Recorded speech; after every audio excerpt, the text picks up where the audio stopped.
Jersey Governor Mikey Sherrill says a software glitch wrongly added more than 6,000 non-citizens to the voter rolls in that state, and hundreds of them actually went to the polls. Sherrill made the announcement yesterday.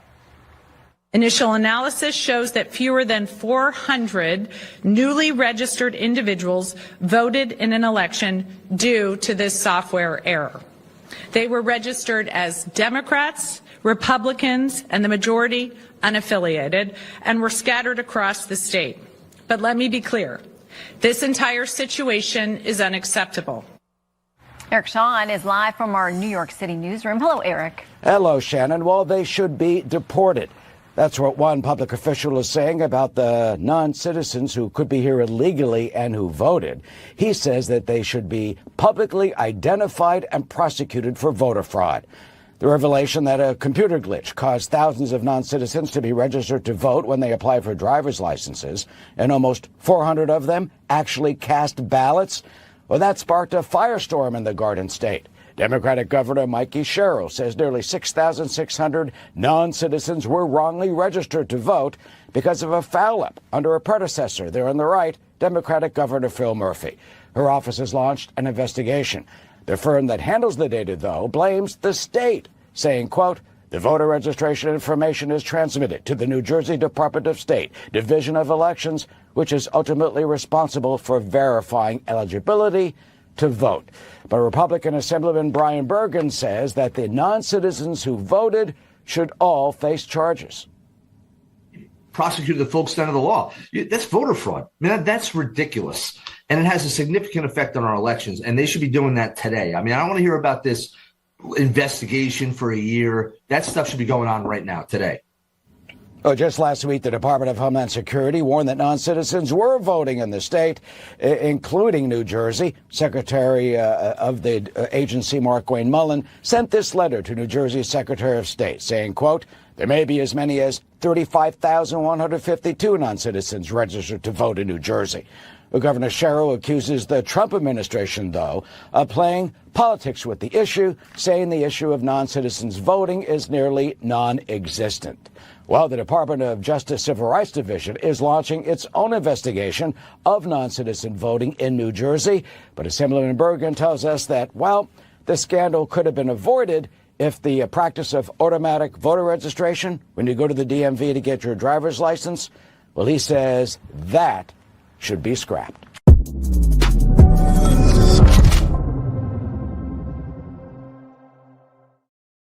What up, chat? How we doing? Look at this. I got like a little bit of... Okay, whatever. My wife was baking bread this morning. Got a little bit of flour on my shirt. And I was like telling all my kids, I had 1 million kids, and they're eating fresh bread and covered in flour. And here we are. It is Wednesday, July 22nd, 2026. Democrats have finally admitted that they registered thousands and thousands and thousands of illegals, and they all voted. And that's just like one small state. It's happening in every single state. It's happening everywhere. And we were right. We were right. We were right. We were right. Thank you. Thank you very much, ladies and gentlemen, and good night. Klein, this is where we do an applaud. This is where. Thank you. Thank you all. Thank you for being here. We were correct. This is that we've been telling you the truth. Everybody else was lying to you. Even the chuds on the right were too big a cucks. We even talked about this, but we were right. Flour on our shirt. Doesn't matter, ladies and gentlemen. We got some major problems in our country, and we got some major heavy hitters on the show today. Harmeet Dillon from the DOJ is going to come out swinging on the show about what she's going to do to end illegals on the voter rolls. We have it confirmed now. A reminder that this is the state. New Jersey is the state that had they registered automatically thousands and thousands of illegals. Now, they did this through their motor voter system, which is you get a driver's license and you get registered to vote. So, I mean, just off the top of the dome, why are we giving all these illegals driver's licenses? How are you getting driver's licenses if you're an illegal? Why are you allowed to buy a house if you're an illegal? Why are you allowed to get a car? Why are you allowed to get welfare? Why do you have more luxuries and privileges? Take a step back. Let's view this as a metaphor, like a house. So I have a home. Do you have a home? Most people have a home. Most people have a domicile. Maybe you're watching this under a bridge, but do you have an apartment? Either way, you're paying rent. You can lock the door, right? It's your castle. Let's say I'm in my house and somebody breaks into my home and they get to stay in my home. They get to eat my food. They get to drive my car. They get to sleep on my couch. They don't pay anything. And more importantly, when the cops show up or there's a problem, I'm the one who gets punished. They never, ever get punished. They have more privileges than me inside of my own home. How effed up would that be? How messed up is that? That is what it is with these illegals. I don't think Democrats realize exactly how red-pilled or black-pilled all of us are getting on all this. The reason why food is so expensive is that 100 million people in America get their food for free. The reason why rent and homes are so expensive is that 100 million people in America get their rent for free. The reason why educations are so expensive in America, the reason why everything, car insurance, healthcare, is because these illegals get it for free. Your life becomes so much better when we deport them all. Now, sadly, I'm not sure that they are taking this very seriously. I would like to see deportation numbers a lot more than a couple 100,000 a year. That's not good enough. It needs to be in the many, many, many millions. And I realize there have been some big roadblocks here, but it's been so frustrating for me to watch this. Sorry for just sort of off the top, angry about it all. I'm angry about it. In New Jersey, they registered everybody because they were all getting driver's license. Why are you able to get a driver's license? Why are you able to work? How are you able to do that? Why would we allow these parasites in our society? And they get more privileges than you. You want to know why? Because they don't pay taxes, but they parasitically suck dry to the bone every single welfare program in the country, every single assistance program in the nation. So they don't pay into it. The way these things are supposed to work, that all of our grandparents paid in, all of their grandparents paid in, everybody chips in a little bit. There's a big pot of money, and that pot of money goes up. Nope, they're all unfunded liabilities. Because the moment we started a welfare program in this country, it was just obscene amounts of fraud. And now it's been extorted by the rest of the world. No, they shouldn't have any rights. This is what Clarence Thomas just ruled. That you don't have rights under the Constitution as an illegal. We're not granting you the rights that we give to a American citizen born right-wise in a birthright in this country to an illegal. Clarence Thomas just ruled that. No, you don't have these same constitutional protections because you're not under our law. You're not a citizen of our nation. You don't pay taxes. You don't contribute. But we're giving them driver's licenses, homes, rent, education. Texas just had to win a big battle. Texas won this huge battle to not pay in-state tuition for illegals. Why the hell are illegals getting free tuition in Texas? It is incredible. Oh, wow. That's a really good one. ALX just found it right there. Aliens have no equal protection rights against the federal government, says Clarence Thomas. Baller. I'm sorry. I'm just kind of openly reacting to this. Chip Roy also on the show. My name is Benny Johnson. This is Benny Show. We're going to call a Patriot. We're going to call Harmeet Dillon in just a moment. Ladies and gentlemen, Patriot Mobile, our friends, our wireless provider, have been with us for years. We love them. We're traveling again this weekend. And you know that we don't stop working ever on this channel.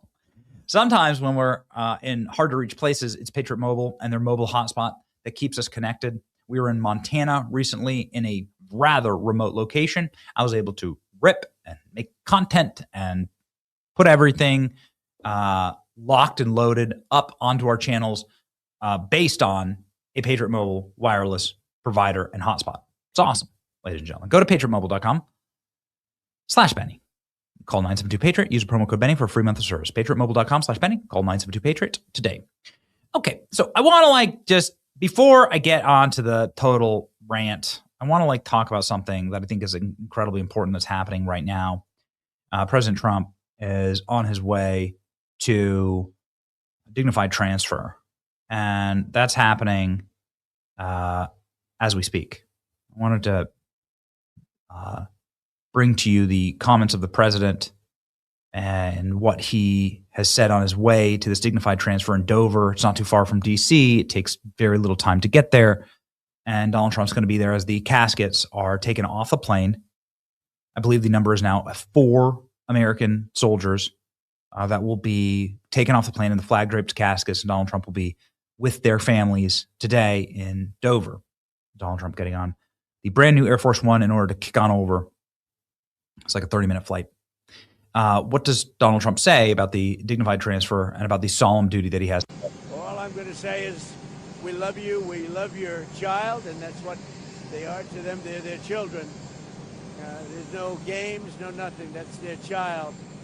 And all you can do is throw out your heart. Thank you. Thank you very much. So President Trump expect some of this today. Resolve some rage, some fury. President Trump has been taking out the resolve, rage, and fury on Iran, posting this morning, and this has the potential to really change everything, frankly. And I think this is important. I want to talk about voter fraud and election fraud, but man, boy howdy, this just happened seconds ago, and so we need to cover it, what's happening in Iran. From this point forward, anytime the Islamic Republic of Iran shoots at a ship in the Strait of Hormuz, whether it is a missile, a rocket, or a drone, or any other device or weapon, the United States will bomb and destroy one bridge or power plant, including those located next to in the capital city of Tehran. Thank you for your attention to this matter, says Donald Trump. Now, you shouldn't be effing around with Trump on a day like today. This is, I think, the single strongest statement that Donald Trump has made about Iran, and he followed it up with commentary from the White House yesterday. A reporter goes, "When are you going to make peace with Iran?" And Donald Trump says, "Peace with Iran? Like we're just getting started." Anything yet? If we left today, it would take them decades to rebuild, and I don't believe they could ever rebuild. And honestly, they haven't seen anything yet. Haven't seen anything yet.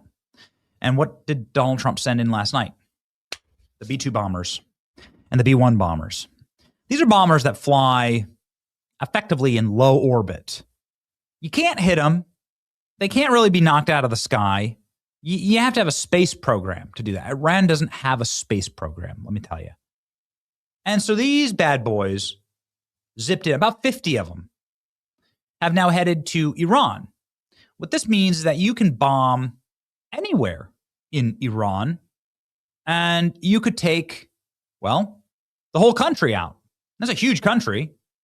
The last thing that I would ever recommend would be a ground invasion of this arid, desert, mountainous country, the most mountainous country on earth. Twice the size of Texas. But what you can do is you can fly in low orbit over the country and hit pretty much anything yet you want. And you could send them back to the Stone Age. You really could. And if they want to play this game, then it's just going to end badly for them. And that's exactly what started happening last night.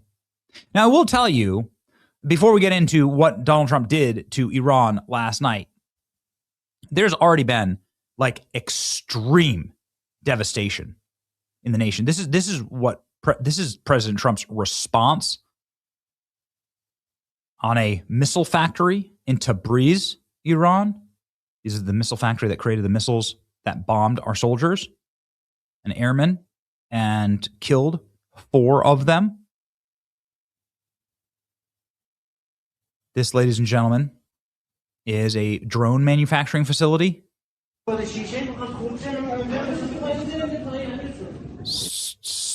Absolute and total slaughterhouse. Trump saying, we've been nice.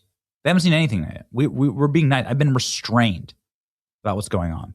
But Iran has not been restrained. They launched this ballistic missile. This is an Air Force base in Jordan called Mufi Salti Air Force Base. And this base was hit with a new style and that sidewinds its way down so that it can avoid the THAAD missile defense systems. And look at this. Containerized housing, and that containerized housing, some of the soldiers were not able to get out fast enough. And Donald Trump said, okay, now it's game over for you. Trump's response to this wasn't to surrender or to retreat, or to even accept diplomatic olive branches. Trump shot down a 10-day ceasefire. Centerpiece of the proposal was a middle corridor through the Strait of Hormuz, a squeeze between Oman and Iranian waters. Trump's making it clear, no pause without steep price for the MOU violations and the loss of U.S. service members. Leverages are being squeezed.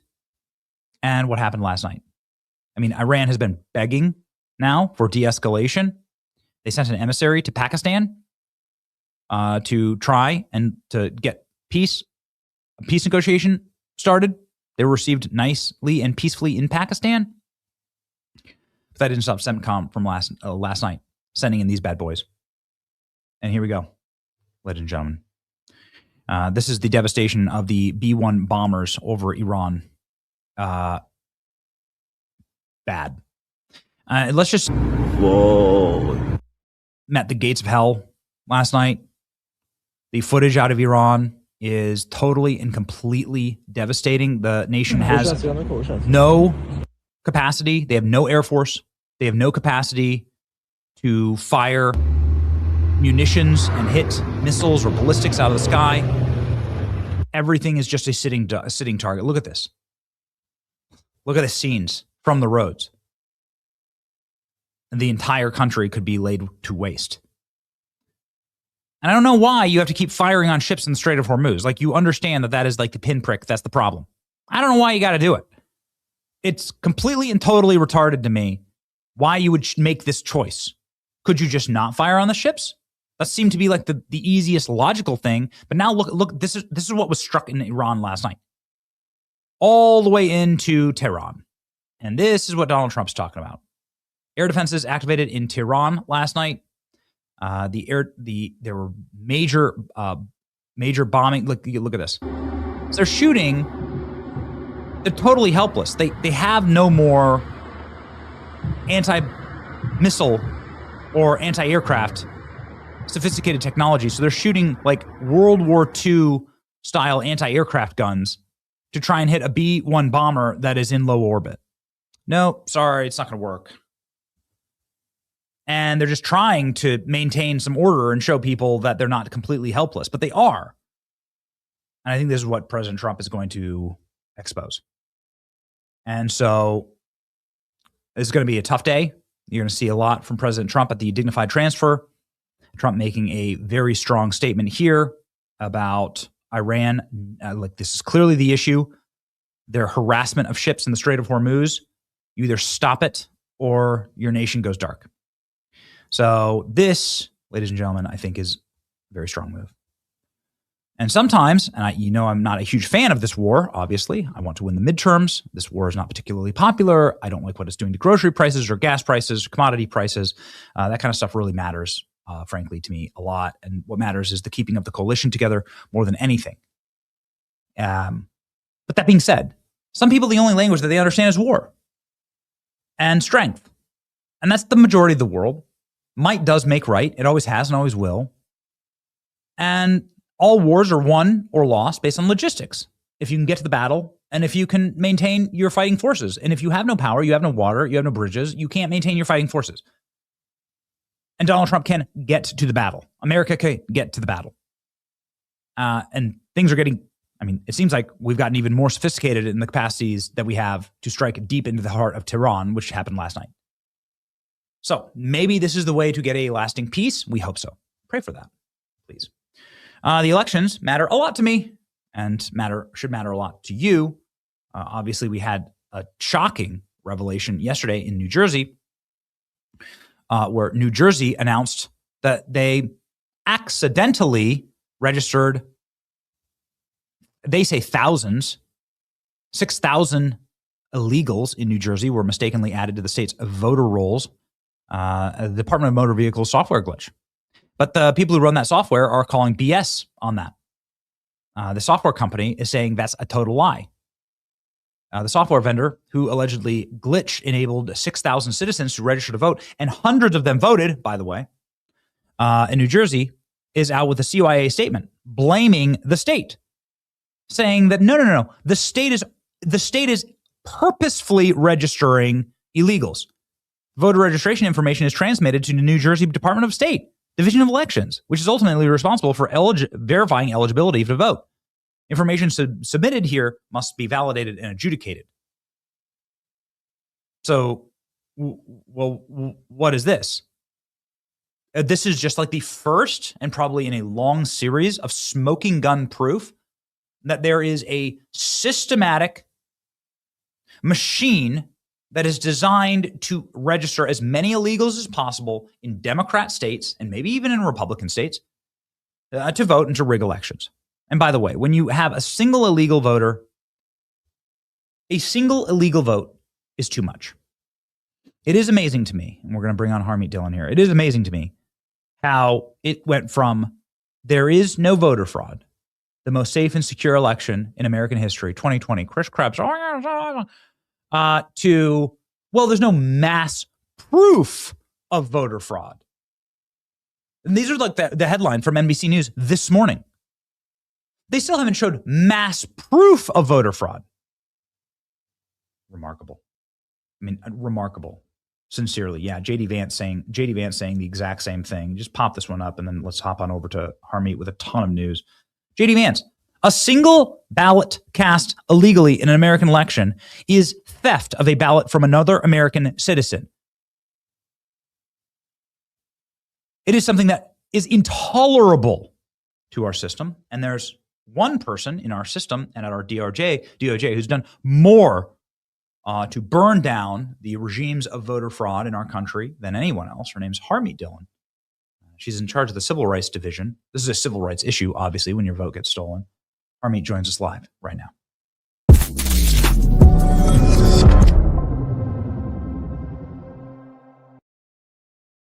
Harmeet, welcome back to the program. I think that you deserve an enormous round of applause of vindication because you've been talking about this for even a long time. And everybody has attacked you and said, where's the evidence? Where's the evidence? And then suddenly this bombshell just drops from out of nowhere in New Jersey with the verified evidence that they are machine registering illegals and those illegals are voting. Oh, Benny, thanks for having me here. Absolutely right. I've been talking about this through all my decades of service in Republican politics for free at the RNC and, trying to make that a centerpiece here of the work we do at the Department of Justice.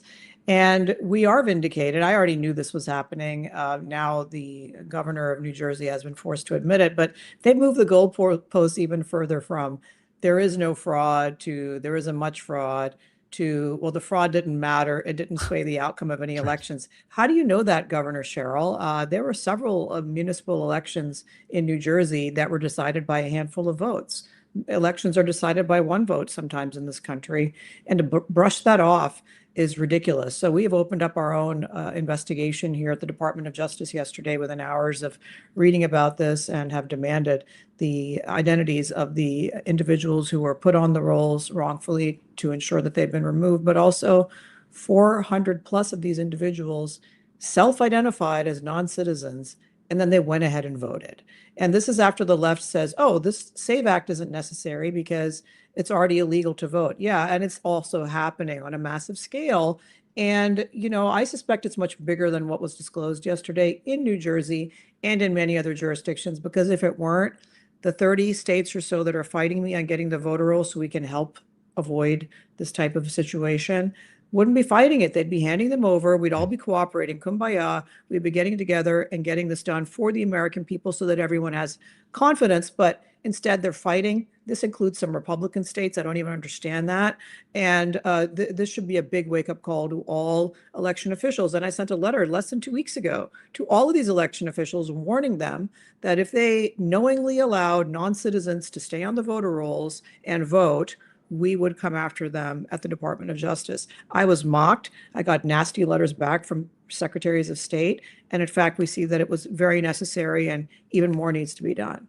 This is facilitating a felony, a federal felony. Mm-hmm. So what are you going to do about the illegals that voted, that of course know that they're not American citizens. They went in to rig elections. They know they're not allowed to vote. Nobody stopped them. I guess there's a problem there, but those individuals made a choice and they committed a crime in America. Well, I'm not going to call them illegals. They may be green card holders. It's still illegal for them to have voted, to be very clear, though. And so what I want to say about that is that we have been doing prosecutions here throughout the United States quietly. It's, you find them one at a time, and then you prosecute them one at a time. You have to go send either Homeland Security investigators or FBI to go take statements and then check. I mean, I just checked some lists that some activists sent me recently, and we're very careful before we accuse somebody of illegally voting. So first step, demand those names. Second step, verify that they voted. I don't trust anything New Jersey is telling me at this point. So, and then, they are subject to both prosecution as well as removal from the United States. And certainly when people come up for citizenship, they're asked that question, have you voted? And some people proudly say, well, yes, I did. I've been voting for years. That makes you ineligible to become a United States citizen. So we are going after this all over the country. So, so you're saying, I mean, because this is something that I constantly ask. There needs to be a warning sign effectively printed out. I think this is happening really, really nicely with the fraud issue, where people are seeing that there are actually consequences to engaging in hundreds of millions of dollars of fraud against these people of the United States of America. The wheels of justice are grinding slowly, but it's nice to see. There have been some big stories that we've been able to cover that, like, this guy committed fraud and now they're going to prison. This person, this woman committed fraud and now she's going to jail. It'd be really nice to see, like, hey, these 400 people voted illegally. They stole the votes of American citizens. To paraphrase J.D. Vance, like they neutralized the votes of actual legal Americans, and now they're all going to be deported. Like, that'd be nice, Well, you're preaching to the choir here. I mean, just understand that we've already been doing this at DOJ. We want to amplify it. I think it's also important that we actually have some public service announcements out there, and stay tuned.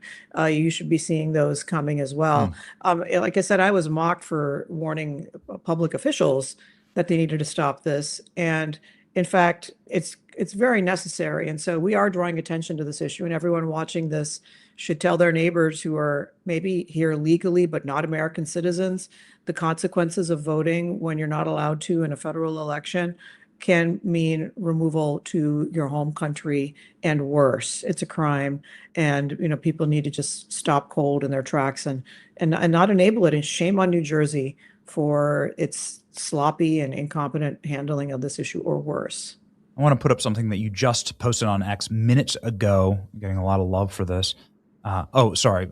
Posted yesterday at 5 p.m., but here we go. Civil Rights Division, Justice Department investigating this unlawful dilution of American votes. Such a great way to put that. Because, well, yeah, of course. I mean, it's cancellation of American citizens' votes, and it is happening. And I have cases in the pipeline, and criminal cases. We do not generally comment on them unless they already become public.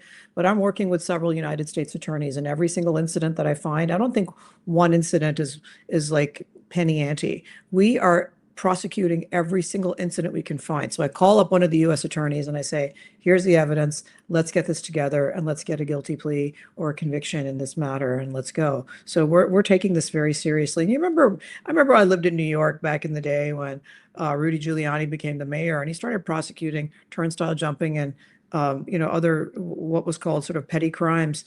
I don't even think this is a petty crime, but every single one of them needs to be prosecuted, and you'll see an end to it. Broken windows theory. It's genius. That's right. It's spectacular. I didn't actually know that you said, did you work on Rudy's team, or were you just living in New York? No, I lived there as a young lawyer a long time ago. So, okay. So now you've seen it all. What is going to happen to the state of New Jersey? The software company is calling out this BS and saying, no, wait a second. This is not a software glitch. This isn't a glitch at all. You didn't do your job. Yeah, well, this is, I think, look, to be very frank, I think it is a feature and not a bug that some of these Democrat leaders have pushed this idea that it is sufficient for citizens and to self-identify as such and get on the voter rolls with no checking. Not every state does this. I will say that I've been investigating some counties and some states that are, some of these swing states, and found that, in fact, some people who tried to register and they weren't citizens, they were caught. Like, so some people do their job, but for the most part, New Jersey apparently just, did not verify. It's required to do so under our federal laws. And, or turning a blind eye, willful blindness to this problem is a huge problem in our country. And so why did I start this process? Why did I ask for the voter rolls from 50 states and the District of Columbia? Because I knew from my decades of work in this space, you've seen me on the ground in New Jersey and other jurisdictions, and in Arizona and other jurisdictions, that this is a problem, that election officials are not doing their jobs to remove dead people from the voter rolls, to remove duplicates from the voter rolls, to update their voter rolls for people who have moved, to coordinate with other states on their voter rolls, and to make sure only citizens are on their voter rolls for federal elections. And so this is a bipartisan problem, to be very clear. It is not a partisan problem. It's happening in blue states and red states. The fact of the matter is, a lot of folks who run for Secretary of State, they're parking their campaign finance money or whatever. They don't really want to be Secretary of State. They want to be governor or attorney general or whatever. So people aren't doing the job as well as they should. And these are the consequences. American citizens' votes are stolen and elections are stolen, and citizens lose confidence in the outcome of elections, and then they don't vote, and it's a death spiral of democracy. So we can't have that. And I'm really proud to be part of the president's effort and the DOJ's effort, and really leading it. We sent election monitors into Arizona yesterday, and they were able to help and troubleshoot in real time. We did that we're doing that in 5 other jurisdictions in the primary alone. And I'm designing a very ambitious program to make sure that election hotspots that have been trouble in the past are going to be heavily covered by federal monitors in the actual midterm elections in November. That's excellent. Could you explain, like, what areas are you targeting and what does that monitoring look like? It looks like what you saw in Arizona yesterday. We have federal trained observers, lawyers who are from the Department of Justice. They may be supplemented by other lawyers who are in the government, but we give them training. And then, of course, the other groups are monitoring as well, but we're providing state-of-the-art training, and they go and observe within the bounds of state law. And they can help troubleshoot sometimes. Like, for example, in Arizona, there was a polling place yesterday where the machines were quote unquote down. Well, they were down because somebody plugged them into outlets that didn't work. Duh. I mean, we've all had to troubleshoot that kind of thing. With help, it was quickly handled, and people were able to vote. I mean, it happens. Human error. Classic. Yeah, that's right. There are a lot of, who hasn't done it? I've done it. And then you're like, duh, but anyway, we can't have people not able to vote. In the 2024 election, I was on the ground for the president's campaign, and Apache County, which is a lot of Native Americans voting there, could not vote because of gross incompetence on the ground there and their election officials. So we sent monitors there. So in November, you're going to see places where our Department of Justice has observed there being problems, irregularities in the past. New Jersey is actually one of those jurisdictions where we sent monitors last year for their election, and they were cooperative. They allowed us to send monitors to these places where they'd had repeated problems. Michigan has gotten monitors in this election cycle, and whatever we did in the midterms, it's going to be many multiples of that in the general election. And so I'm excited about that, because I want citizens to see monitors there and say, yeah, the government has eyes and ears on this. We aren't just letting people do whatever they want with our elections, because the right to vote is so precious. People die for this right in the rest of the world. We take it for granted. We allow, most of the mail I got picked up yesterday when I got home after work, Benny, was junk. Okay. That's how you get your ballots in most of America now. That's nonsense. And so we really need to tighten that up and treat it like the precious right that it is, and handle it with all due respect by law enforcement. I think one of the most genius things that I've maybe ever seen from election integrity is the Postmaster General coming out saying, if you don't turn over your list to Harmeet Dillon, your voter list, then you're not going to get ballots. Right. And that just withstood in a appellate decision correct. in DC. That's a huge victory for you. It is. It's a huge, not for me, it's a huge victory for all citizens of this country who want to be able to count on the outcome of elections. And, ever since COVID shifted the Overton window to this default of treating our precious right to vote like, grocery circulars, it's degraded that right. And everyone has stories of, I mean, I've got ballots, several ballots at my house. I'm the Assistant Attorney General of the United States. I got ballots at my house in DC for other people who, used to live there. There's just absolutely no care about this, and that needs to end. So this is what's seemingly going to happen, right? Through the election. Is this rule going to stand? That if you don't turn over your voter list, that the U.S. Postal Service is not going to be complicit in a crime by delivering ballots to illegal voters? I certainly hope so. I mean, Mark Elias and his cronies are working hard to undermine election integrity. That's been their full-time program for a long time now. And we're not deterred. To be frank, the effort to get the voter rolls from states has run into buzzsaws of liberal judges who have come up with some fairly nonsensical arguments to say that I, the proxy of the Attorney General here under statute, cannot get the voter rolls because they're not a quote unquote record within the meaning of the Civil Rights statute that we're suing under, the 1960 Civil Rights Act, because it doesn't exist until someone pushes a button and calls it up. That's the most tortured logic ever. I mean, Governor Sherrill basically had to admit yesterday that the record of people entitled to vote interstate certainly was generated, and it included a bunch of people who shouldn't have been there. This is exactly why we need to review these materials. This is exactly why every state needs to be running their list through the SAVE database and cooperating with Americans. I don't care if you're Republican or Democrat. This is about doing your job competently and correctly and for the American people you represent. I mean, yesterday she came out and said, and making this shocking admission, that it was President Trump's fault somehow. I mean, these people are just totally nuts when it comes to being honest about these issues. And so it's up to us at the Department of Justice to be very clear-eyed about it. And I think she tried to protect the people who did it by saying they were Republicans, they were Democrats, they were independents. I don't care. I don't care how they voted. Correct. I do not care. We'll be going after all of them. Yes, correct. Oh, fantastic. You keep talking about people voting, but Harmeet, I think you're missing a huge constituency of illegal voting, which is dogs. In your home state of California, there's a lot of dogs vote. And I don't know about a lot, but it has happened for sure. Yeah, in dogs. Orange County, there was an example of that. And, one time the registrar caught the vote and the other time the registrar didn't. So an American human biped was canceled out by the quadruped. It is unforgivable and it needs to stop. What about the state of California? It's brought so much attention unto itself over this. I know Spencer Pratt was just meeting with the president at the White House. I know you love that state and that's your home, but man, what a mess. And of course that California system is what they're trying to nationalize, of course, if they get power again. So, what are you doing about the state of California? Well, I mean, we're suing California just like these other states that are not giving us their voter rolls. And whatever you see in New Jersey, it's a fairly small state. I can guarantee you that the problem is 100 times worse in the 40 million population California that is so dear to my heart. And it's not even disputed, as I've said many times publicly. Judicial Watch entered into a settlement with Los Angeles County, which has 10 million people in it, in 2017. Where they agreed, the Los Angeles County Registrar agreed that there were 1 million people on the voter rolls who didn't belong there, dead, moved, not citizens.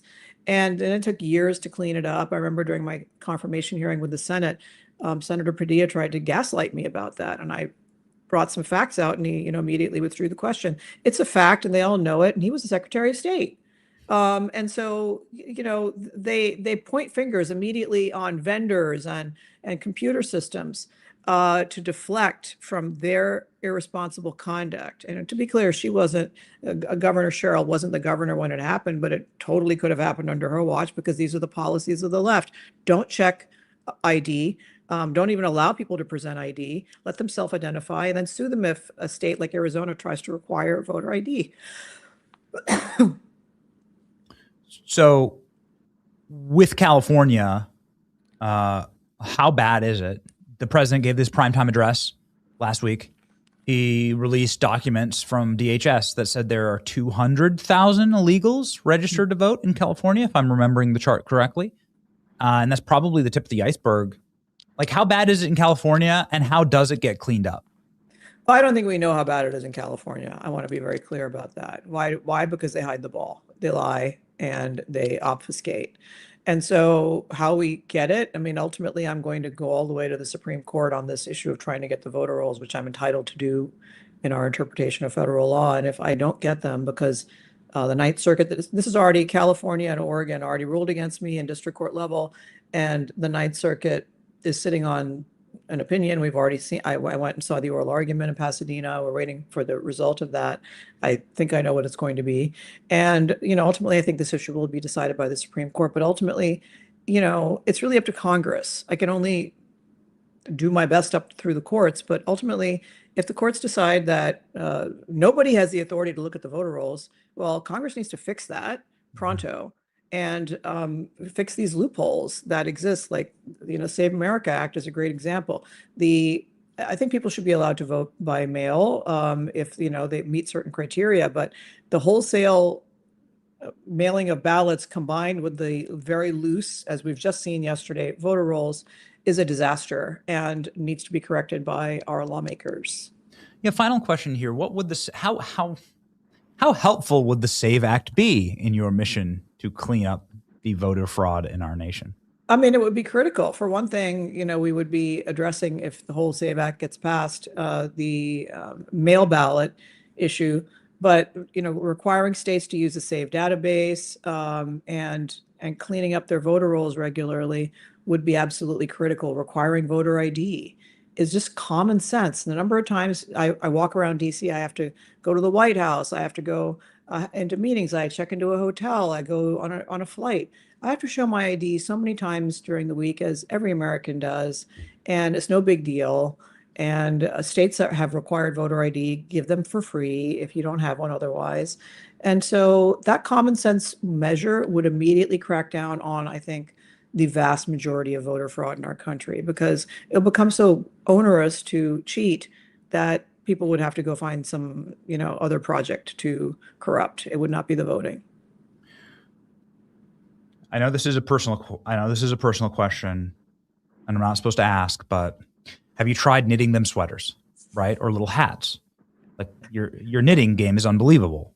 And Well, maybe, thank you. Maybe you could just, send them a good faith gift. Look, Yeah. I've been a trial lawyer for so long that I'm more into the stick approach for law breaking than the carrot approch. I'm just going to be frank. The knitting needles are pretty pointy, actually. Nobody wants the cuddly grandma core lawyers. But so that's just a personal hobby. Okay. My constant approach to try and get myself a Harmony Pandering. Dillon sweater. Yes, that's right. yes, I Yes, I'm noticed trying to that. get. Yes, Yeah. that's exactly right. Yes. Okay. Finally, on Harvard and China. I know we wanted to touch on this. We don't have a ton of time, so last question here. You've been going after Harvard for their China-based student aid program. Mm-hmm. Oh, okay. This is totally going to work out great. Something like 1 in every 4 students is like a foreign student from another nation in our country. A lot of them are Chinese. We've seen some real problems here. In fact, a Chinese student voted illegally in Michigan.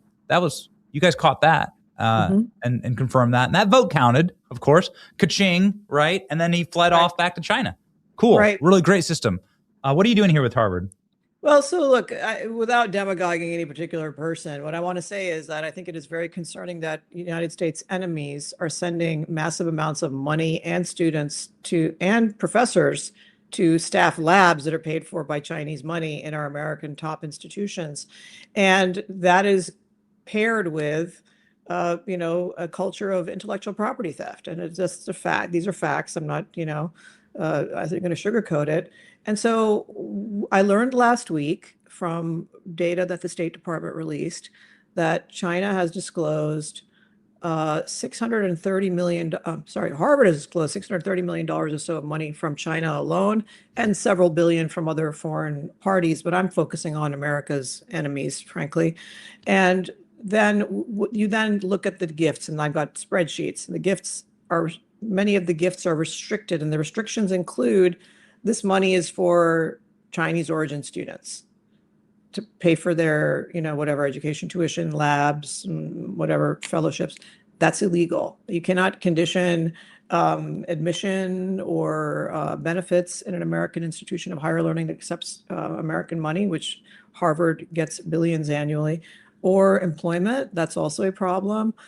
So we're beginning an examination of this at Harvard, and this will be expanding to other top institutions. You go over to Stanford, they got the same problem. Stanford, any library or cafe in Stanford University campus is full of Chinese nationals, and some sensitive technology and research is incubated in these institutions. So we want to know what's happening with that money and where it's going. And we also want to make sure every American student whose mom and dad or family paid taxes gets the full benefit of the education that they've been promised with our American tax dollars that are going to all of these institutions. So just stay tuned. This is going to be an expanding investigation by the Department of Justice. At the end of the day, if people are breaking the law, we're going to put a stop to it. And there's more I can't talk about, but that's just the start of it.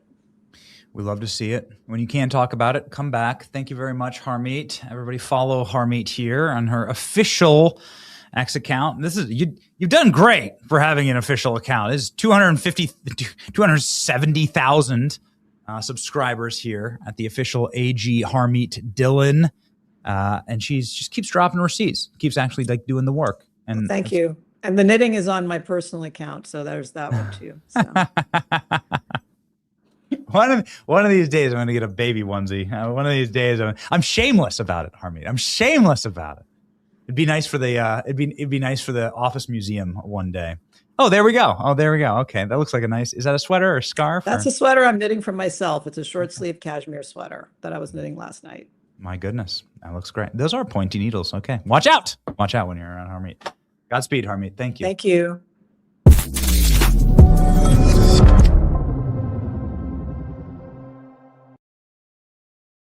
Gets the people going.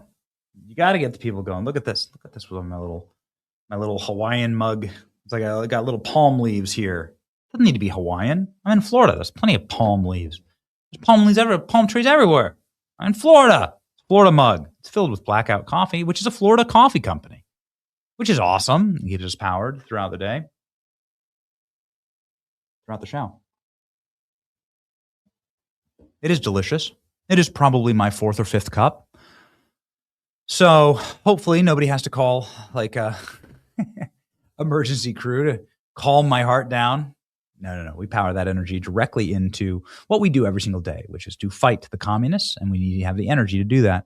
Blackout Coffee made by people who hate communists but love America. Join their coffee club. This is absolutely the move. Your coffee shows up at your door automatically. You save money, you get free shipping, and you never run out of coffee ever. America's 250th anniversary. They have a special blend for that. Go to blackoutcoffee.com/Benny. Use coupon code Benny for 20% off your first order. Blackoutcoffee.com/Benny. Join the coffee club today and upgrade your mornings. Oh, yo. Okay. Let's rock and roll. We got, we've already covered our Strait of Hormuz news. I think that Harmeet really covered this election fraud news. I think we got Chip Roy locked in. We got Chip set. Checking in with the producers. Where are we heading here? Yes, Chipset. Our dear friend Chip Roy. Coming in, guns a-blazing from the great state of Texas, or he might be in D.C. right now, and that'd be a shame. Could you imagine trading Texas for D.C.? Our friend Chip Roy can comment on all of it and the madness happening on Capitol Hill right now. Let's go.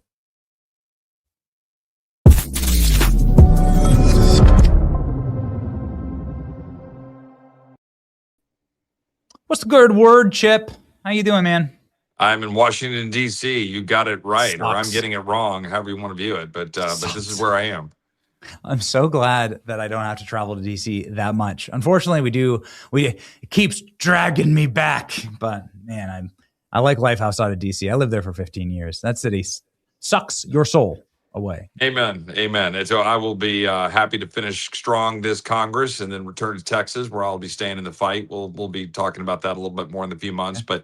But we got to finish strong over these next 4 months. This is my fourth term in Congress, and I take seriously that you're supposed to come up here and be a citizen legislator and go back home. And but I'll be back in the fight, and there's a number of things we need to do. But right now we gotta deliver over the next few months, regain the majorities and deliver. So you wrote the SAVE Act, Yeah. which I don't think many people give you credit for. The SAVE Act is the most popular piece of legislation, and more. It's legislation we've talked about more on this program than any other piece of legislation in history, and like way more than the big beautiful bill. And I got members of Congress come on here and they bang their fists. Because I'm like, the big beautiful bill. Nobody can tell you what's in that. Yeah. Nobody can tell you what that did. So you're having you have a messaging problem, right, on this. Sure, you got it passed, and that's good. But like nobody knows what it did, and you haven't communicated that to the American people. The SAVE Act actually has been communicated to the American people very effectively. I know there's a lot of different people with a lot of different thoughts on how to get this done. Are you black-pilled on this? Is it going to get done, Chip, or no? Well, a number of things. Number one, you're right. Look, simple bills are always better. Okay, so the Save America Act is a simple bill, and citizens should vote, and you should show voter ID. That's basically the deal. Most people get that, and it polls at 80%. Look, I think that matters, how you message it. That's why it's important. That's why the president's instincts are so good. They're always very good, that we need to put this front and center and run on it, put Democrats in a box. And that's what we're doing. The side note really quickly on the big, beautiful bill. We have not messaged it well because it's a very big, complex bill. But in very short order, it cut taxes for millions of Americans. It cut spending on massive programs that needed to be cut, and restored a lot of important barriers to all of the, abuses and welfare that we're carrying out for illegal aliens getting that funding. And it did a lot of other things, but at the core, that's what it did. And that was an important building block for the next stage of economic growth in the United States, was to solidify low tax rates and to starting to reduce the burden, an historic amount of cuts to welfare and Medicaid waste, and being able to make sure that we were able to get that down, $1.7 trillion. That's a big deal. We've never done it. So putting that aside, harder to campaign on than the Save America Act. The Save America Act is front and center because the American people are tired of their country getting abused by Democrats and by illegal aliens voting. That's it, plain and simply. And you're asking, can we get it passed? Well, I'll be honest. I always try to be honest. I don't know. We're going to try as hard as we can. We've attached it to multiple bills in the House. You and I have on this show talked multiple times about the Senate and its adherence to the, I call it, fake filibuster threshold of 60 votes. They refuse to amend or tweak the rules in any way that, by the way, that will preserve long-term cooling saucer filibuster tools. I think they're risking blowing up the Senate and turning it into a pure majoritarian body. I think they're risking the future of the Senate.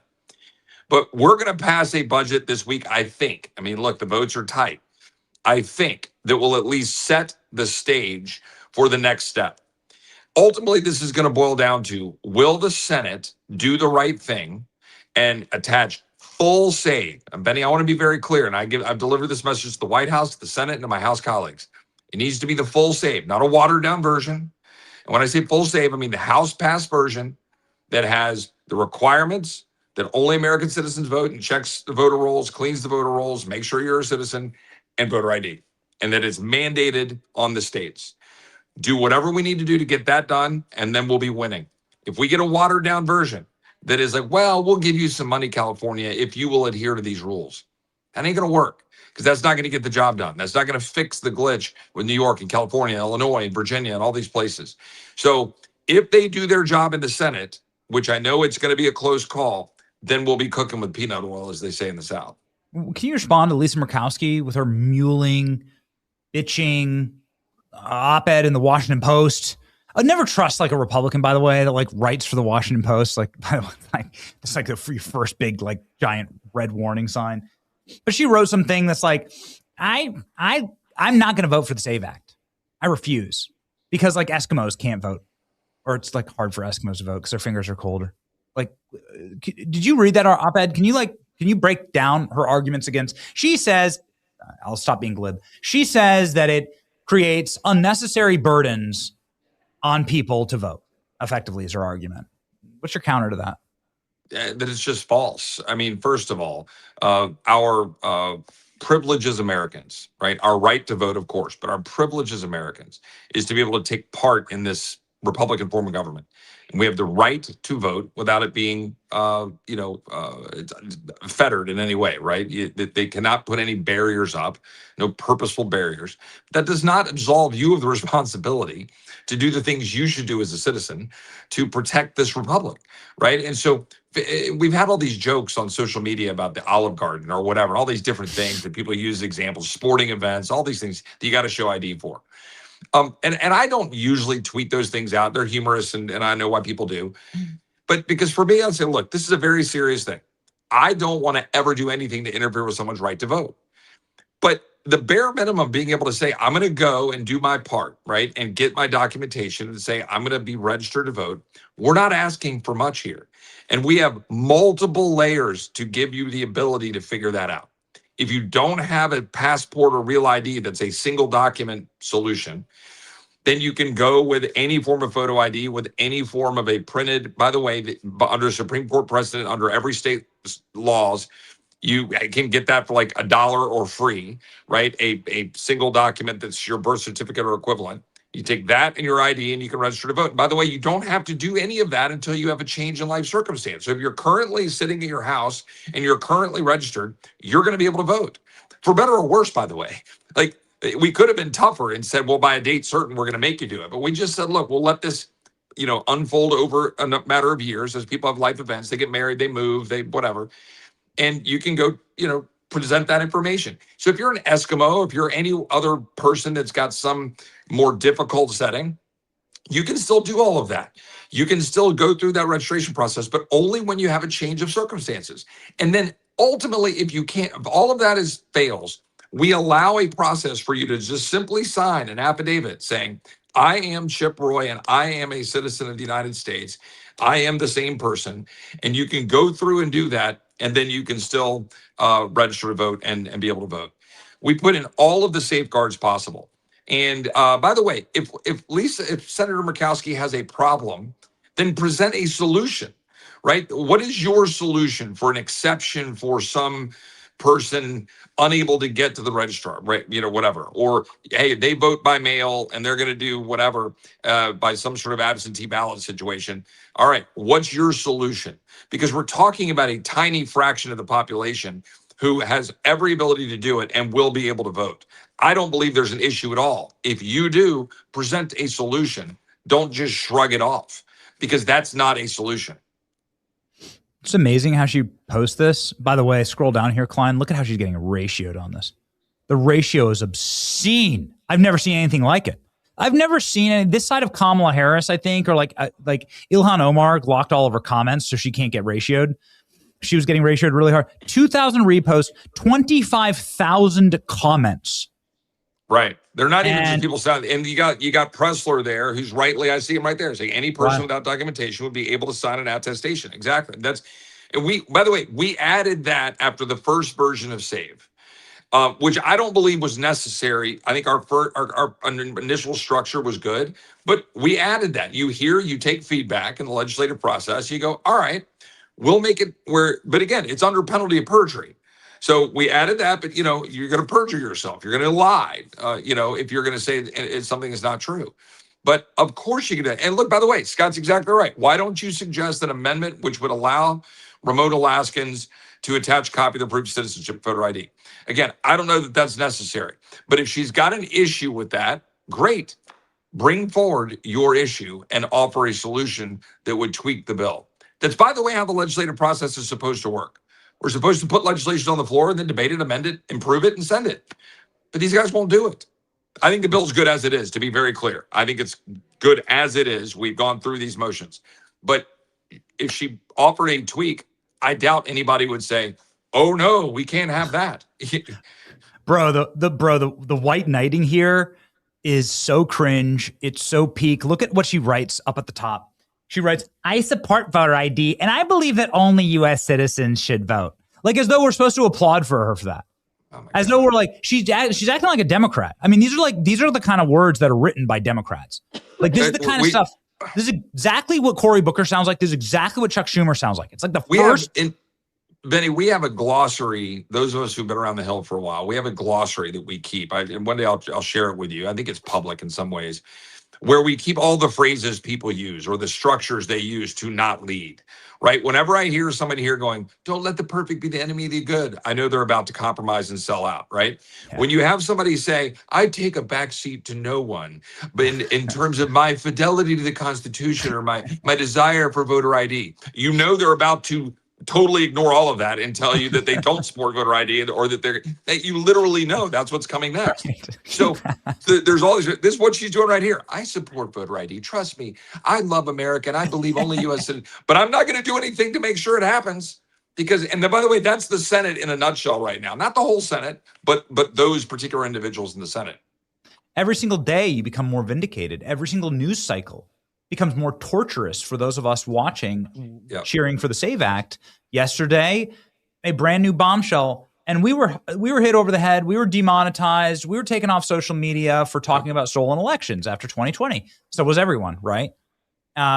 Who was it in the Senate? I think it was Ron Johnson and like Rand Paul were like both taken out. They were both like had their channels taken down because they talk about this kind of stuff.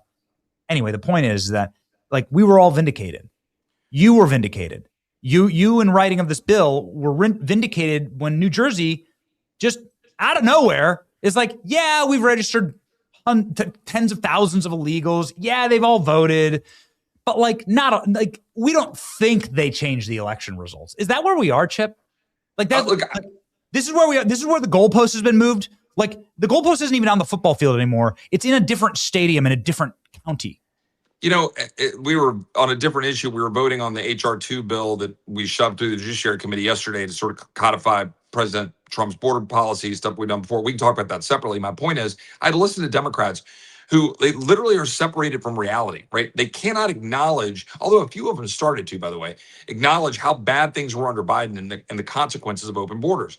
The president has solved that problem. We want to make it permanent, right? You should border security shouldn't depend on who's in the White House. Like respectfully to Trump and Homan and Miller, we need to have actual laws in place that prevent Biden from doing it again. But they'll go off and they're just divorced from reality. Same thing on this stuff. They'll say there's no evidence that elections were stolen. And then you hear Harmeet talking about what we know with the data in California or New Jersey, where the governor's like, oh yeah, whenever there's 7,000, but whatever, it's just 7,000. Like they're so separated from what's really going on. And if I might fall on my sword for a minute, you're being kind and taking like not a victory lap because we haven't gotten this done yet, but I'm proud of what we've done with the SAVE Act. I'm glad to be the lead author. Mike Lee, we're fighting for it.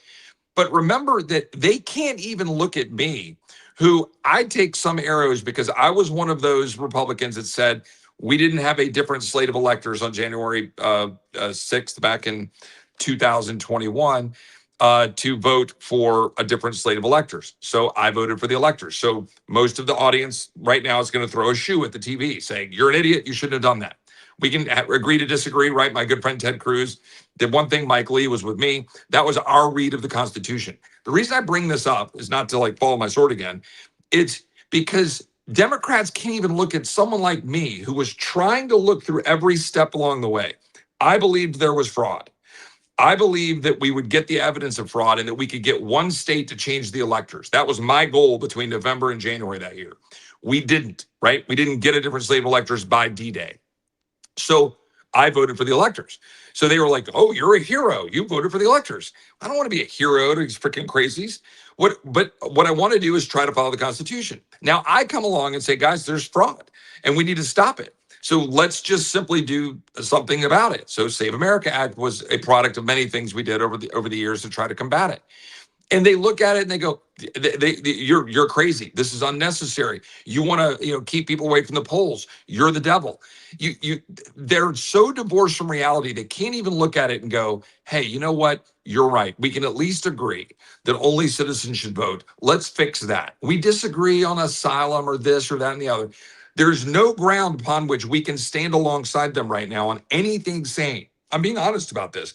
I mean, we had 4 or 5 Democrats who voted with us yesterday on boys not competing against girls, I think, in sports, maybe a couple on not paying for training surgeries in DOD. So you got a few, but it's few and far between on any of the issues that I think matter right now. So I think they're completely scared out of their minds about what's happening with the DSA. I think the Democrats are terrified. I think these, like, your colleagues know that they're all up, right? The like TikTok, now's the time, and the hour's late, and the DSA is going to come for all of them.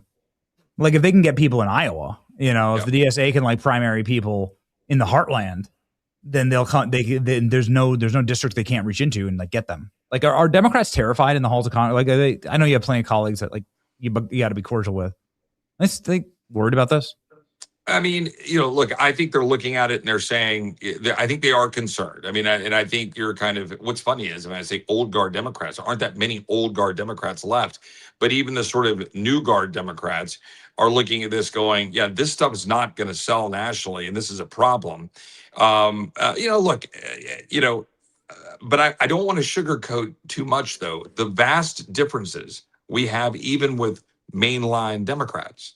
Like, let's take stock trading bill, right? We're going to have on the floor of the House today a version of it. Could be stronger, but it's a big step forward, and I'm proud I was the lead on that bill too. I was the first, and the reason I'm bringing this up with you now, it was a bipartisan bill with Abigail Spanberger, right? Remember, former Congresswoman from Virginia. She and I came together, and we said, let's do this bill on stock trading.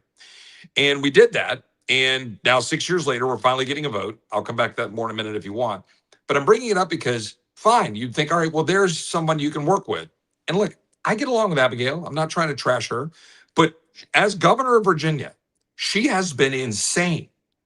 Okay? I want to be very clear. Her policies have been insane.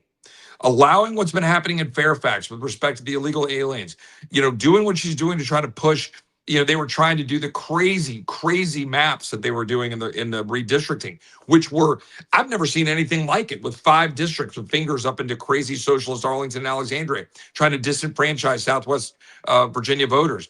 I could go down a list, policy after policy, energy, crime, illegal aliens, voting, insane policies. To your point about the DSA, I don't know whether she's fearful of that flank or whether it's just part of the DNA of the modern Democrat. I think it's largely part of the DNA of most of your modern Democrats who are elected today. The DSA is just reflecting it with more kind of legislative and political violence. So you're going to be missing the Nancy Pelosi vodka infused edible arrangement this Christmas if you pass the stock trading ban. Well, I mean, she has plenty of money to buy plenty of those for everybody at this point. I mean, it's crazy when you watch the stock trading. But let's be clear, it's been nonpartisan or bipartisan, right? I mean, Republicans do it too, and we should clean the decks. That's right. And I'm a believer. People say, Chip, this is insider trading. Kind of. What it really is you're trading equities on stuff you're voting on. I think that's a conflict of interest, insider trading or not, right? If you're sitting on the House Armed Services Committee or the Defense Appropriations and you're voting on like, well, do I want to do something with Lockheed? Do I want to go down this road? Do I want to do something with Palantir? Do I want to do something over here? Am I going to vote on AI regulation? Am I going to vote on healthcare regulation, big insurance, big hospitals, big pharma? How are people voting on that stuff when they have massive positions in these things? Now, it's not easy. I get that, right? My wife works as a lawyer in the oil and gas space. So we have to manage whatever they give out and some, equity is part of the business. And then we have to then take that and then sit there. And then we have to, divest over time whenever they've, you know what I mean? We have to deal with the complications of that. And well, you're accomplished people in Congress, so you're going to have to deal with some of that. But when I came to Congress, I stopped trading and I lost money because I just sat on stocks. I finally took them all, put them into S&P 500 funds, because I don't think I should be trading on stuff while I'm voting on it. Again, not insider trading. That's maybe a piece of it. But because how can you make a true, honest judgment for good of country when you're voting on stuff that's directly tied to the stock performance of a company? So we ought to do that. We're going to put a bill on the floor today. Now, I have to say one thing. I'm glad it's on the floor, and I'm glad it's getting a vote, and it's a giant step forward, and I expect all Republicans to vote for it. However, some political gamesmanship is going on. We attached SAVE to it. Now, that's great. Attach SAVE to everything you want. But what that means is a lot of people are going to vote for this with SAVE attached as cover, and then the bill's not going to go anywhere. We're not going to be able to pressure the Senate because it's not a standalone bill. So this is a little bit of political gamesmanship between now and the election. It's the first time we're going to have a vote on a straight up ban on members of Congress being able to buy equities. And I think that's a good thing. So I'm supporting it and I'll vote for it. But I'm going to keep pushing between now and November and lame duck to say, guys, we need a straight up or down clean vote. We need to get the policy. We need to change the rules. The American people are tired of the games. They want us to deliver. So that's my 2 cents on that. People don't trust Congress to behave morally from a financial perspective because they watch Ilhan Omar file reports saying she's now worth $30 million. And then, oopsie daisy, now she's back to being worth negative $100,000. The $30 million was stuffed into mattresses and flown to Somalia. We're all aware of that. Nobody trusts Congress because of garbage like that, right? Like nobody believes you, you know?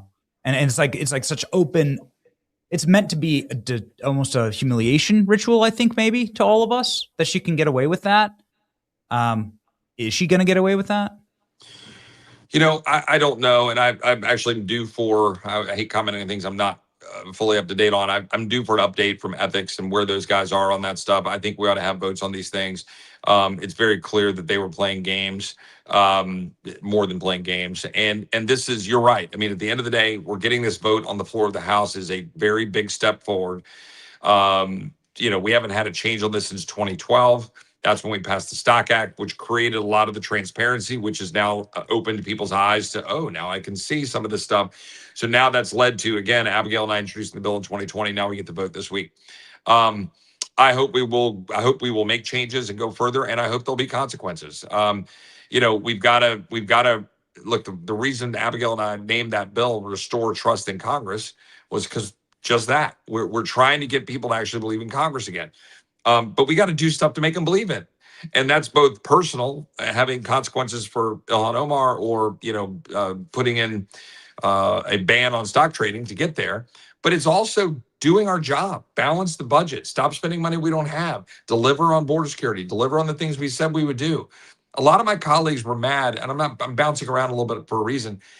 Mad that I forced a vote on HR2. It's a new bill number now, but the border security bill yesterday in Judiciary Committee. It's like, well, Chip, it's not going to pass because we have a block of your amnesty lovers and your anti-border security members of our own conference, Republicans, who are like, well, we don't want to vote on it. It's too tough before election. I said, what do you mean it's too tough? We're literally just codifying what President Trump has done and that we've all voted for and supported. Why don't we all want to unite around that? So by forcing it through the Judiciary Committee, I've now created this live fire exercise that I think is important. The American people need to see us continue to fight for them. That's why we're doing the border security bill from yesterday, stock trading today, SAVE Act we're fighting through. I expect us to probably get the budget framework passed this week so we can get the first step of like 5 to see if we can get that done. But the American people expect us to deliver. So I just want something really quickly. I mean, you keep talking about this border bill and Trump's immigration policy. And Trump seems to be going at loggerheads with Mandami right now. And Mandami just released a video this morning where it's like, this guy thinks he's president, you know? Like the video is unbelievable. And he's sitting here saying, like, you know, he's doing like almost a presidential address about arresting a foreign head of state. And I don't even care what you think about that foreign head of state, because I have some very strong feelings, but like, I don't even care what you think about it. Like, you're not allowed to do that. You're a derpy mayor that just got it. Like, you don't even go here. He doesn't even go here. Like, you just became a citizen like last week. And he's sitting here like saying, like, I'm going to arrest a foreign head of state. This is insane. Like, it has to end. Like, these people are not Western, right? Like, their mindset isn't Western. This is not about like law and order, a separation of powers. And like, they really do have like third world groupthink and brain rot. Yeah, look, I've been very public. I think Mamdani should be denaturalized and deported. And I think that's true. I think any sane country that has looked at what's been occurring in our nation since 9/11, when 19 hijackers overstayed visas, which, by the way, we put penalties in the bill yesterday in HR2 on overstayed visas, and Democrats hate it, but attacked our country, the March of Islam, association with CARE, association with terrorist groups, violating probably the Logan Act and engaging in foreign policy as a mayor of New York, in direct, I think, contradiction of law. I mean, you could debate that one way or the other, but very clearly you know what he's up to. And this is somebody who was given the gift of naturalization. You don't have any right to that. That's the people of this country saying, okay, you know, we want people to be able to come benefit from being an American. And this guy is completely attacking everything good and great about our country. I mean, it's very clear and obvious. He saddles up the people who talk about waging jihad against the West and against America. And then he gets up and wants to go play Secretary of State in direct contradiction to our elected president and Secretary of State, talking about arresting Benjamin Netanyahu. Meeting with Iran. They did. The State Department had to stop it. Like they came out and said that we stopped Mandami from meeting with Iran. Like, they just killed American citizens, American military members.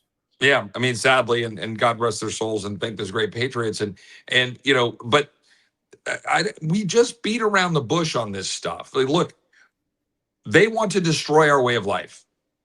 They do. They want the Judeo-Christian values upon which we are founded, the principles, our Constitution, the Declaration. It is reviled.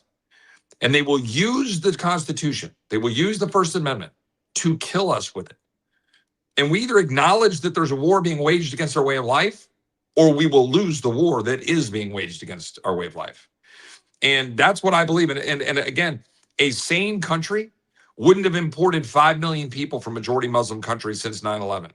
Yes. We wouldn't have naturalized somebody now that is now the mayor of New York who wants to destroy our way of life and is cohorting with the enemy and saying that he's going to take into his own hands, arresting a head of state that is, by all accounts, an ally of the United States of America. We have lots of opinions we can share about what we're doing, how we're doing it in Israel, Iran, and I've got my own concerns.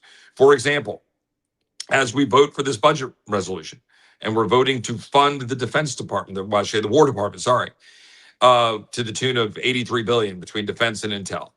Well, I'm for that broadly because I want to restock our munitions. I want to do all of that. I want a strong position around the globe, and I want to support the president and Secretary Hegseth. I want to rebuild our military. I want to get it the best in the world. But we haven't had a full-throated debate about are we at war with Iran or not, and is Congress backing it? We have not done that. Okay, I'm sitting here in this body, and I'll tell you right now, I'll debate anybody anywhere. We are only kind of acquiescing to the idea of being at war.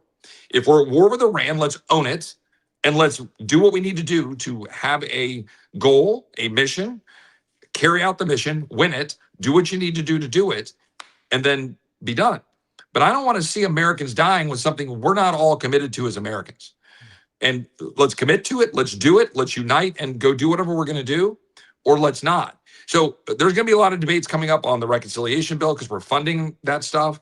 The National Defense Authorization Act, I'm not sold on voting for that yet until I know what defense war is saying, what we're going to do about this war in Iran. We can have that debate a separate day, but my point is just this.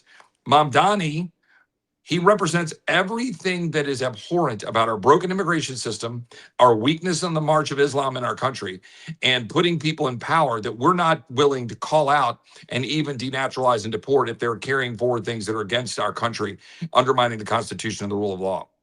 Yeah, it's right there in the immigration documents and laws that have been passed by Congress. You're not allowed to naturalize communists. You can't do that. If you had an affiliation with a communist party, you're not allowed to become an American citizen. It's in the black and white. It's like in the law. It's American law. Right. Okay, quick, just final follow-up on that. Denaturalize and deport Ilhan Omar? What's your take on this? What's your take on your colleague? So I would say that is certainly within the realm of possibility. I've seen her actions. I think I certainly think so. I think at the end of the day, that she's got all of the same qualities that I'm talking about with respect to Mamdani. What I'm seeing with Mamdani and sort of direct action, like this direct work and reaching out to Iran and calling for Netanyahu to be arrested, all of that stuff is just immediate and obvious. with Ilhan Omar. I think she represents a block of constituents in Minnesota that are going to replace her with someone basically the same. But we ought to deal with her and make sure that we investigate her fully, and where there's evidence connected to terrorist activity, connected to CARE, connected to the entities that are undermining our national security and our interests, then denaturalize and deport. By the way, we should denaturalize and deport lots of people. There have been lots of people who have been naturalized over the last 2 decades plus, probably longer, who shouldn't be in the United States. I don't mind saying that. And so, I think we should pursue all those options where we can. Yeah.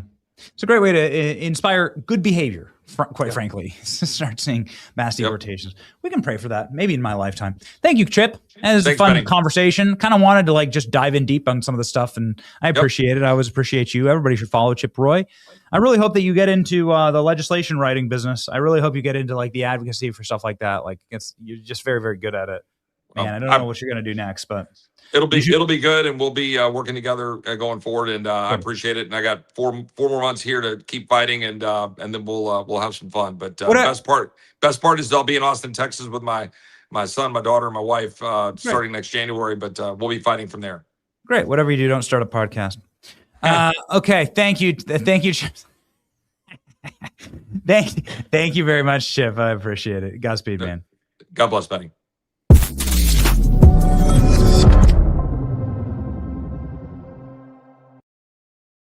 Little knock at Marjorie Taylor Greene there. Why not? Come on. Meow. Yeah. Okay. Yeah. YouTube looks really fun until you actually have to work for it, right? You actually have to go and create something and say something and do something. And well, ladies and gentlemen, that's where the rubber hits the road. That's where you actually see who's committed and who's able to build and create, and who just wants to be a cast member of The View, right? Could you imagine? Oh, that's would be a prison sentence. I can think of a worse. I mean, so who are the worst people? Maybe some of the 9/11 hijackers, right? We got a couple of them in Guantanamo Bay. Is it the death penalty, or should we just sentence them to being cast members of The View? Would I start watching The View if they put, Muhammad Atta on there? Yeah, I probably would. Be kind of funny. Probably, keep them chained up and stuff. But that would actually be a sentence worse than death. So, maybe we should look at that. Would that be struck down under the Geneva Convention? Is that cruel and unusual? I don't know. I'm not sure. I guess we should test the boundaries there. But we should sentence all the Gitmo guys to being chained to the desk at The View every single day. One day, one day I get my law degree and I can start arguing these things. What I don't argue with right now is the way that I have allocated my savings. Very happy with it. Some of that allocation is into gold, and some of that gold, all of that gold actually, is provided by Advantage Gold. Advantage Gold makes sure that I have physical gold and silver. It's just a great hedge. Things have gone topsy-turvy, man. It's gone crazy. Gas is up. Eating costs are up. There is major inflation that's still very pesky. Make sure that you're investing in things that sort of withstand the test of time. If you're seasoned American and you've seen major ups, major downs, big crashes, big bubbles, big collapses, gold has stayed steady and has outperformed the S&P by a wide margin. So text Benny to 85545. That's Benny to 85545 to get your free gold investment kit and learn the simple IRS-approved strategy to move your 401k or IRA into physical gold and silver tax-free and penalty-free. Text Benny to 85545. Advantage Gold today. All right, ladies and gentlemen. Nicaragua says they're not going to do any elections anymore. Nicaragua, the communist dictator Nicaragua, says, no, I'm done doing elections. We won't do them. We're not going to allow... Not going to allow Marco Rubio to come in here with his anti-USAID money and rig our nation, whatever, have a fair election. So we're going to rig the nation. We're going to rig the country and just not do elections anymore. Brings us to our poll of the day. Will the U.S. invade any Latin American country? I thought it'd be Cuba, but could it be Nicaragua? I don't know. I don't know. Let's see. 17% chance that we're going to invade a Latin American country in 2026. And this is the one I'm kind of excited about. A lot of great Cubans in Tampa. A lot of great Cubans are my neighbors. Wonderful Cuban part of the city here called Ybor City. And I am a huge fan of toppling the Cuban regime. I don't want these scumbags in or around my hemisphere or my nation or my land. Things are going really well. Another reason why I want to just wrap up the excursion into Iran. I want to wrap it up, but I guess we'll see what happens next. Okay? Tehran in flames this morning. Our verse of the day, stay wise with the verse of the day, Proverbs 3:5, from the wisest man to ever live, right? Proverbs, here we go. King Solomon, trust in the Lord with all of your heart. Lean not on your own understanding. In all your ways, submit to him, and he will make your paths straight. Lean not on your own understanding. Maybe we should make that the verse of the day every day, because sometimes, most times, we just don't really understand what's going on, and we're certainly not in control. And we're not even sure who's in control on this earthly plane. We know that God's in control. We know that our Lord and Savior Jesus Christ is in control. So we can go in and do the show when there are big ups or big downs, things that we disagree with, things that make us very angry. It's very angry at the top of the show about how they're registering illegals. And, we just don't need our own understanding. We just know that God's got us. Okay. And it's important for us to use our talents and our skills, literally our talents. It's the tale of the talents, right? Where that comes from. To use our skills for the kingdom of God. We're not supposed to just sit here and let this world be laid waste. We have an action that is required of us, and we'll be judged, frankly, for our actions. But you don't have to understand everything. And God's got us, ultimately. Just keep fighting. Fight along with us. It's fun, because the victory is assured. It's your boy, Benny. See ya. Where the truth gon' be, faith and freedom on your TV screen. Stand up strong, battle through the night. The Benny Show's here, bringing liberty to light. From the speeches to debates, Benny sharp like a blade, cutting through the lies, watch the truth cascade. With the warrior's heart, this man never fades. You know it's prime time when Benny invades. From saving the nation to stories untold, the Benny Show's a storm, see the truth unfold. Stay in the loop, let freedom take hold. Salt in all the libs, soul never sold. It's the Benny Show, where the truth gon' be. Faith and freedom on your TV screen. Stand up strong, battle through the night. The Benny Show's here, bringing liberty to light. Liberty to light. Bringing liberty to light. Liberty to light. Bringing liberty to life. From the speeches to debates, Benny sharp like a blade, cutting through the lies, watch the truth cascade. With the warrior's heart, this man never fades. You know it's prime time when Benny invades. From saving the nation to stories untold, the Benny Show's a storm, see the truth unfold. Stay in the loop, let freedom take hold. Salt in all the libs, soul never sold. It's the Benny Show, where the truth gon' be. Faith and freedom on your TV screen. Stand up strong, battle through the night. The Benny Show's here, bringing liberty to light. Bringing liberty to light. Bringing liberty to light. Bringing liberty to light. Bringing liberty to light.